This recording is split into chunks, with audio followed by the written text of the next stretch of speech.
पुढच्या घडामोडीकडे मुंबई महापालिकेत 5 वर्ष भाजपचाच महापौर असणार अशी माहिती सूत्रांकडून मिळते। मुंबई महापालिकेत महापौर पदासाठी दुसऱ्या पक्षाला संधी नाही अशी माहिती सुद्धा सूत्रांकडून मिळते। शिंदेंचा महापौर असलेल्या पालिकेत 1.25 वर्षांना भाजप दावा करणार अशी माहिती सुद्धा सूत्रांकडून मिळते। केडीएमसी ठाणे उल्हासनगरमध्ये 1.25 वर्षांना भाजप दावा करणार आहे अशी माहिती सूत्रांकडून मिळते। अधिक या सगळ्या संदर्भात जाणून घेऊया आपले प्रतिनिधी विनायक डावरुंग यांच्याकडून। विनायक, काय महत्त्वाचे अपडेट्स या संदर्भात?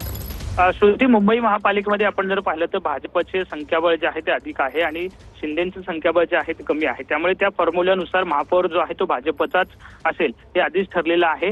तर शिंदेना उपमहापौर पद आणि काही समित्या ज्या आहेत ते शिंदेच्या शिवसेनेला दिल्या पाहायला मिळतात। परंतु एक बातमी जी आहे किंवा एक माहिती जी आहे ती जोर धरू लागलेली आहे की कुठेतरी 1.25 वर्षानंतर भाजपचा महापौर जो आहे तो निघेल आणि शिंदेचा महापौर त्या ठिकाणी बसेल अशी एक माहिती जी आहे ती समोर आलेली होती। परंतु भाजपच्या सूत्रांकडून जी माहिती मिळाली त्यानुसार 5 वर्ष जे आहे ते पुढील 5 वर्ष मुंबई महापालिकेत भाजपचाच महापौर जो आहे तो असणार आहे।